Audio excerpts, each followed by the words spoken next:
In June 1971, a young couple named Anne and Kevin, the parents of 3 small children from Sydney's northwest, received a phone call. Their 2-year-old daughter, who was in hospital with her first asthma attack, had taken a sudden turn for the worst. Her lung had collapsed, she had pneumonia, and they needed to get back to the hospital. She was deteriorating and wasn't expected to last the night, and they should hurry. This call was one call that no parent ever wants to have to take. But unlike many asthma stories, this story has a happy ending. Their 2-year-old daughter was me, and 38 years later, this is my story. This is my story of living with asthma. A few years ago now, my mother crossed paths with my GP from my childhood, who had looked after me until I was about 12. She was shocked to find out that not only was I alive, but I was married, I had 3 children, I was working and leading a really full and busy life. Despite that, my early and teenage years were really tough.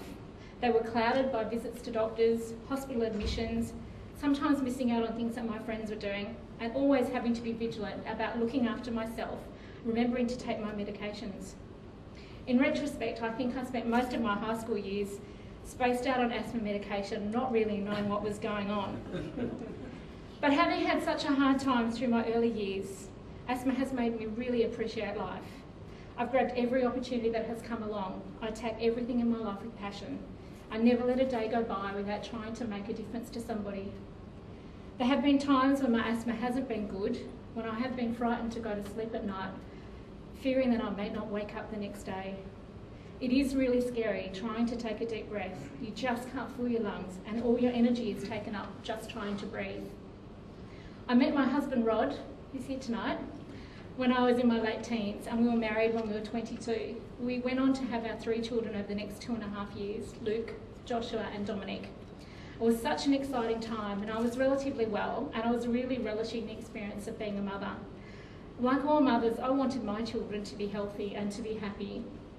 When Luke, our eldest, was 2 years old, my deepest fears were realised when he had his first asthma attack and needed to be taken to hospital by ambulance. By the time he was 3.5, all our boys had been diagnosed with asthma. Fortunately today, Luke is 17 and Josh is 16, and they're doing really well. Asthma is not causing them too much worry, but our youngest, Dominic, who's 14.5, has been hit much harder and has been battling with asthma since his first attack when he was 6 months old. Doctors were loath to label him with asthma until he was 18 months old, but by that time he had been hospitalised about 4 times. Having had asthma all my life, I thought I would be prepared for handling it. The practical side of managing it was okay, but I hadn't guessed the emotion of watching my children go through what I had gone through was going to be so difficult. Knowing how it felt to be struggling for a breath made it much more distressing for me. There's nothing like a midnight asthma attack when you find your child turning blue, you're racing for the nebuliser, the adrenaline is pumping, you call an ambulance and you silently pray that the ambulance is going to get there in time. I remember very clearly one visit to the GP with Dominic when I expressed some concern about how often he had been on steroid medication and that it may affect his growth. My GP looked me squarely in the eye and asked me what I would prefer, a short child or a dead child.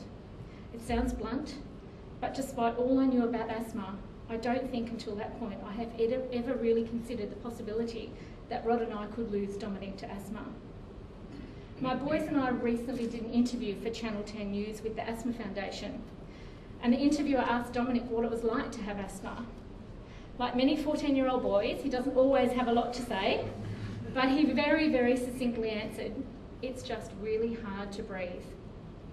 It can be really emotional and frightening being the parent of an asthmatic child, sending them off to school for the first time, worrying when they go on their first sleepover or school camp. Will someone know what to do when they have an attack? Will they remember to take their medication?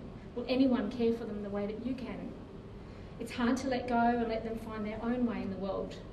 But I'm grateful that the boys' school is an asthma-friendly school, thanks to the programs run by the Asthma Foundation, so that there are people trained to help them if they're at school and they have an emergency situation.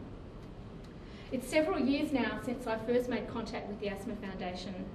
Dominic had been having a really hard time, and I was frustrated at how little control we were having with his asthma, and I was looking for some support. The website was my first point of contact, full of invaluable information. I just wish that someone had told me to make contact with them sooner. One of the biggest tools that we have in improving the perception of asthma is education. I admit that at times I have been guilty when people have asked me when I've been sick what was wrong, and I've answered, oh, just a bit of asthma.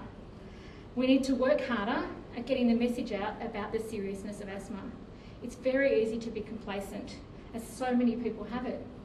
Even I, after managing my own asthma, didn't really face the reality of the seriousness until my GP was so confronting. Our latest statistics show that deaths from asthma are increasing, and they shouldn't be. We live in a wealthy, educated country. There's no excuse for not providing good education and good treatment. My hope is that sometime in the future, there will at best be a cure. At least there will be a better way of managing asthma so that our death rates decrease. To get there, as well as improved education, we need funding for research. Asthma is scary. Not talking about it isn't going to make it any better. It's not going to make it any easier for sufferers or their families. It is tragic that in a developed country that people still die from asthma, but it is just as tragic if we would not keep working towards a cure. We need to keep asthma in the forefront of research and get as much information out to the community as possible. The rise in asthma deaths over the last few years means that we're not there yet. The Asthma Foundation is working tirelessly towards this.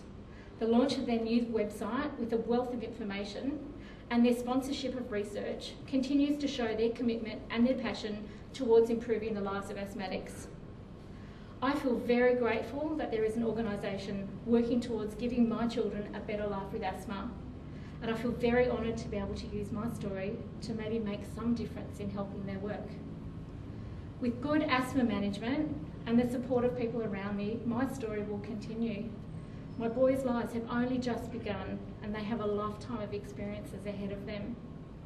By your being here today and supporting the Asthma Foundation, it gives me hope that there is a great future ahead for my children and for other asthmatics.